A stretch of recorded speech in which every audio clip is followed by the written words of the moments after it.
Hello and welcome to another massive bucket of fresh, ethically sourced, semi-organic, almost breaking news right here on the Everything Electric channel. We've got a little bit of Ferrari and a little bit of for you today, boys and girls, and maybe a sprinkling of mild ranting. So, let's get to it. Our 3 free YouTube channels on EVs and clean tech are funded by our fun-packed test drive-tastic events in Farnborough, London, the Southwest, the North, Melbourne and Sydney, and next up, Everything Electric Melbourne. And new for UK viewers, you can now buy a battery EV and much more at everythingelectric.store. Very recently, it has been reported by Ember, a widely respected global energy think tank, that electricity generated by renewables has overtaken electricity generated by burning millions of tons of coal for the first time in human history. This is not just in one country, this is global. A global shift. We are seeing a massive rise in the amount of renewables being deployed around the world, with many extraordinary new innovations, as we'll cover later in this episode. As I've said many times before, individual politicians funded by the fossil fuel industry can rant and rave all they like. These changes are driven primarily by one thing: economics. Renewables are cheaper, faster to install, and last longer than other generating sources. And obviously, don't tell anyone, but they don't need fuel. Of course, some hopelessly misinformed people are going to try and blame high energy prices on renewables. But the equally ridiculous and annoying fact is, in the UK and some other countries, the wholesale price of electricity is dictated by the cost of, wait for it, imported toxic methane gas, otherwise marketed as natural gas. I have asked numerous clever people about the utter absurdity of this, particularly during the increasingly common moments when gas is supplying the smallest percentage of the electricity we're using. We now use 55% less gas to generate power than we did in 2014, and that drop is not slowing down. So why, again I ask, why is the price of electricity in the UK governed by the cost of effing imported filthy gas? That is the big part of the problem. The other reason our electricity is expensive is the huge subsidies we're paying through our electricity bills. Now, you've probably heard of the Green Levy. That's what's destroying the whole country, the Green Levy. Because that's what the reactionary populist Dumbo politicians will rant on and on about. And indeed, we do pay a very small amount individually towards a Green Levy to assist in the installation of wind and solar and grid connections and all the peripheral support needed. Yes, that's true. We do pay a Green Levy. But that is dwarfed by the other levies or subsidies we pay for. These same idiotic loudmouths never refer to the other 2 really big levies we all have to pay for. We spend way less on green levies and pay for really big, chunky subsidies, and we're talking hundreds of millions of pounds towards nuclear, and I cannot believe this, carbon capture and storage. Yes, you and I are giving money to the fossil fuel industry supported con job of carbon capture and storage. Yeah, it's going to be really clever. We can capture the carbon and store it under the ground, and then we don't have to worry about driving a big diesel SUV. If that isn't annoying enough, when the price of gas saw a massive increase, can't remember why, was it due to Putin having a small... So everyone is raking it in except us, the poor numpties at the end of the wire. And of course, the new nuclear generators we're building now and building for the next 50 years will produce the most expensive electricity ever generated in the history of humankind. And who are the poor suckers having to pay for all this? Us, the normal people with zero leverage in government. The big, dodgy gas and oil companies will have total leverage over governments until we can operate without needing their toxic product or the vile politics that they so enthusiastically support. Why do they always support the extreme white nationalist screaming Christian fundamentalist nutbags? Why not just for the bants support a couple of, mad, weird environmentalists? Just an idea. So we should be furious. Write to your MP. There's no point me writing to mine. Mine is a rabid pro-fossil Brexiteer, total, utter loser, backbencher. Oh, my God. There you go. There's a little rant to start us off. I'm livid, I tell you. Livid about our energy prices. Next story. To quickly counter all that negativity, we've heard that Chinese offshore wind turbine giant Mingyang have just announced plans to invest up to £1.5 billion, that's probably about $2 million, in Scotland, creating 1,500 new jobs at a massive new wind turbine manufacturing plant. They will make and install their insanely huge 16.6 megawatt floating offshore wind turbines, which we have featured in previous Almost Breaking News episodes. Now, while this might be a good news for end consumers like you and me, it's a bit of a threat to our local wind generation industry. In this move by the Chinese, because they are exporting, as we know, incredibly good renewable energy systems, which they have installed in numbers we can't even imagine in China. But this could have a big impact on our indigenous companies like Vestas, who make turbine equipment all over Europe, including the UK, and Ørsted, the massive Danish renewable energy company that installs and runs the big wind farms. We shall see, but presently the UK produces around 16 gigawatts of electricity from offshore wind. We put in about 5 gigawatts of new generating capacity last year, and the target is 50 gigawatts by 2030. So we kind of need all the help we can get. I think there's room for both. I'm just being stupidly optimistic, I'm sure. Next story. Okay, over the pond now, and sadly there is a bit of a battle raging on in a country once at the very forefront of electric vehicle development. For whatever tragic reason, electric cars have become some sort of political football. It's just technology, not ideology. Meanwhile, when it comes to ground transport, the rest of the world has grabbed the baton and is going hell for leather towards a more sustainable, more energy efficient and less toxic future. They're not saying drill, baby, drill. Only mental toddlers would say such a pathetic, whining thing. Once again, I want to point out that, contrary to all the negative spin that extremist newspapers are paid to deliver, electric vehicle sales across the spectrum are going up. And by that, I don't mean just cars, which I'm confident everyone watching this will be aware of. Electric delivery vans, mid-sized trucks, buses and coaches by the tens of thousands, and now huge articulated lorries or trucks or big rigs, as they are known in certain circles.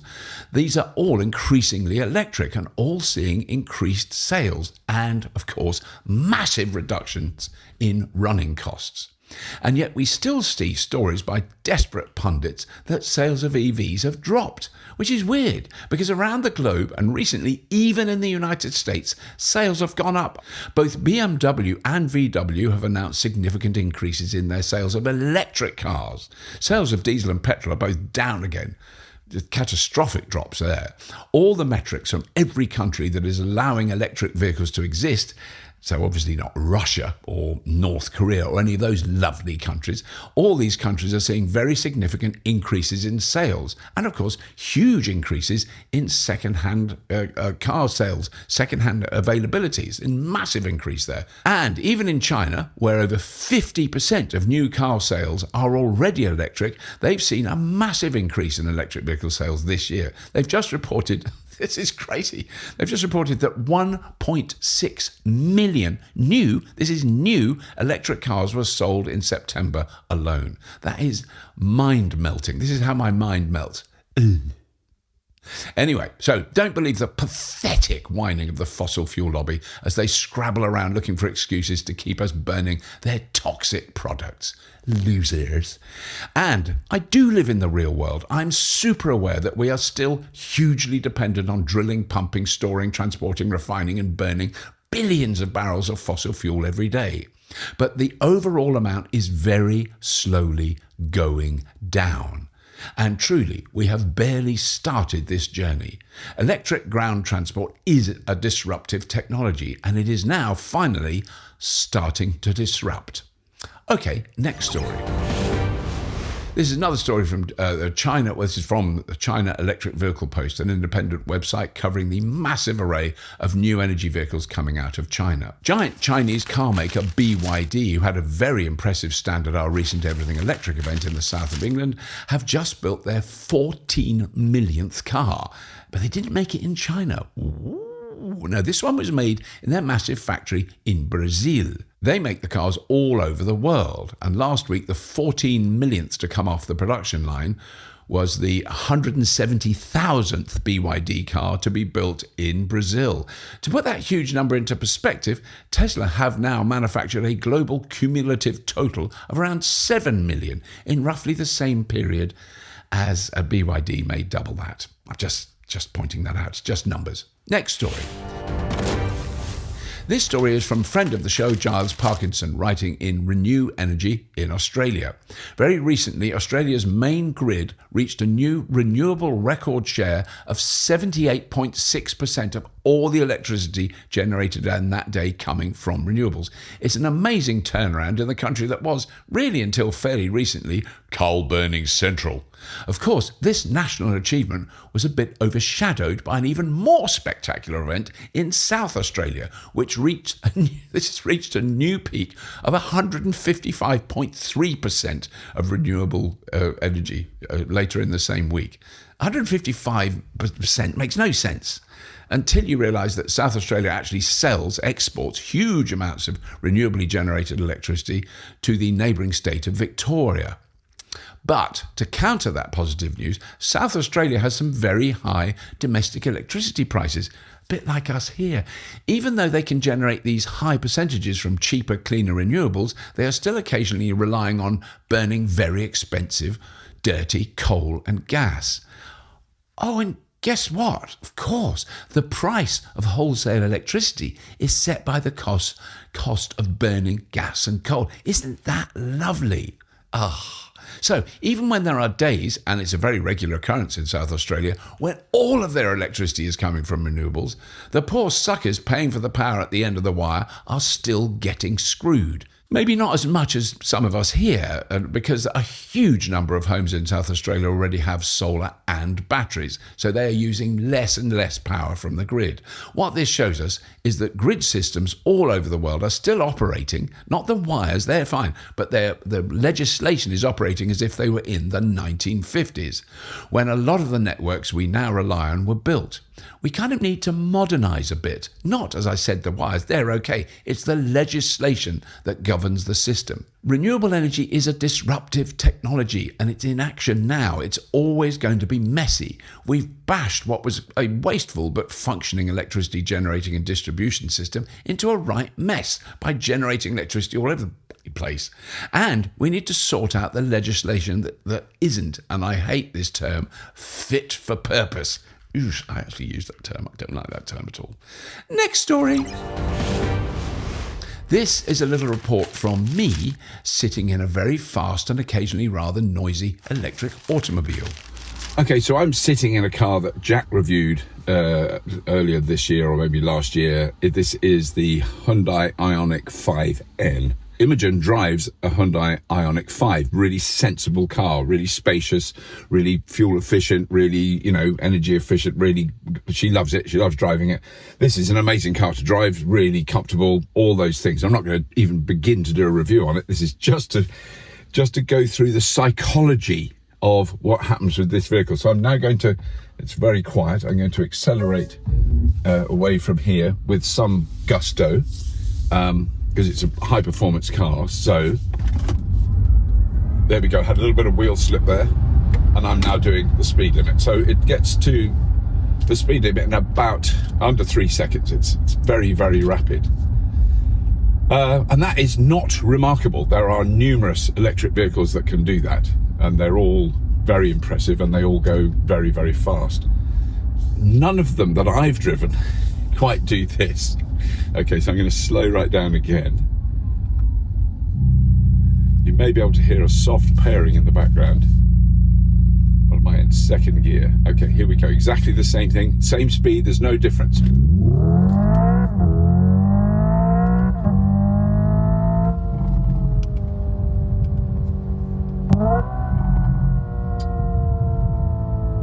The second time I did that acceleration, it felt faster. It was more frightening. It was more, everything was elated. My heart rate went up. My eyes were staring intently at the road. I was gripping the wheel like my life depended on it, which it did. And I think that is fascinating. So the software that controls those sounds is absolutely extraordinary, because it not only controls the sounds, it actually dips the acceleration very, very slightly when it changes gear. There's no gears. There's no difference between the first acceleration and that acceleration. I'm sure Jack explained this in the review. I remember him talking about it, but when you experience it firsthand, it is the most remarkable thing. And here we go.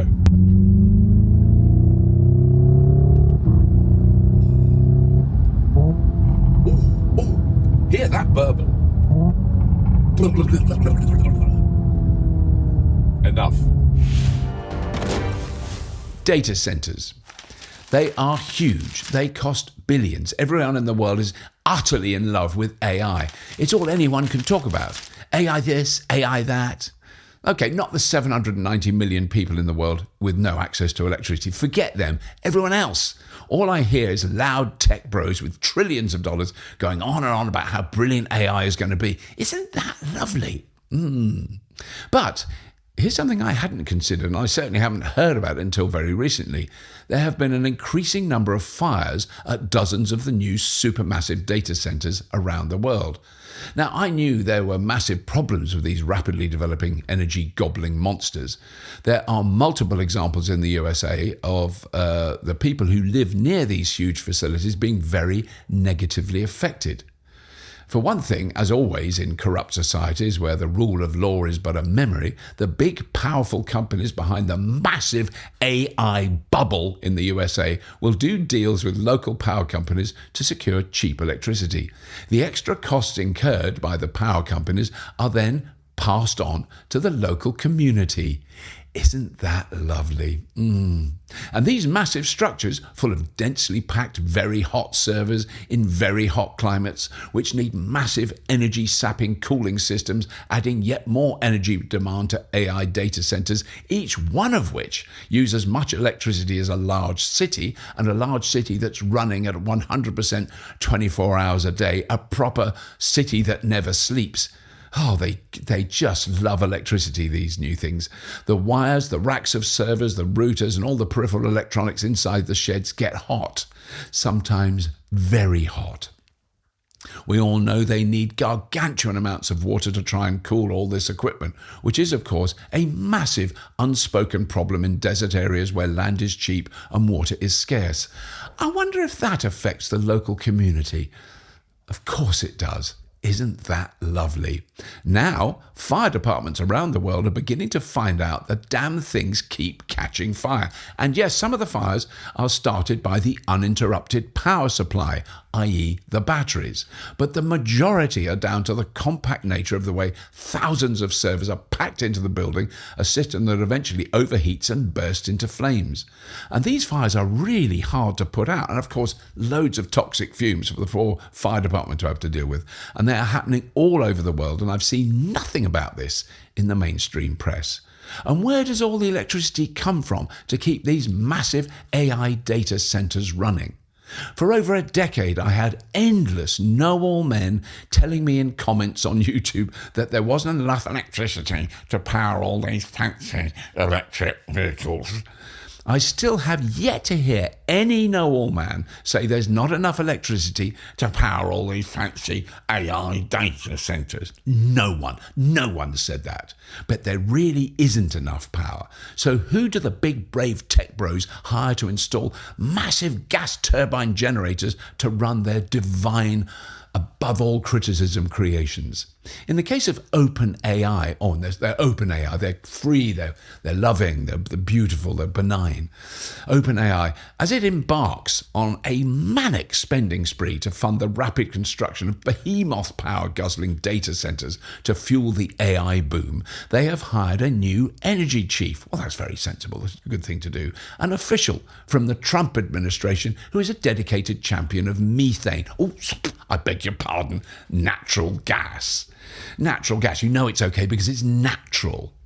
At their biggest facility in Texas, they are powering literally millions of servers with massive gas turbines that run 24/7. And these bad boys are not quiet. People living within a couple of miles of the massive, ugly as sin, windowless building claim the noise is like a jet plane about to take off non-stop forever. Oh yes, and I should mention there is now a global gas turbine shortage due to the massive growth of this bubble. This amazing, glorious, benign technology. And before you type a comment about my abject hypocrisy, yes, I am super aware that you can only watch this episode because it's stored on massive hard drives in a vast data farm. We are all very dependent on this technology, and it is brilliant. But the old-fashioned data farms that store all your streaming media, social media, and archive snaps of your babies and toddlers were built over decades, and many of them are partially renewably powered. What we're seeing now is a massive, bloated tech bubble that's funding an insane level of development done with near zero oversight, and it's having a massive negative impact on the surrounding energy and water systems. It is very much related to the glorious new future where everything will be better because of AI. AI. We hope. Meanwhile, you can use this incredible technology to create billions of fake videos, which means nothing you ever see on a screen from now on is real, including me saying these words. Next story.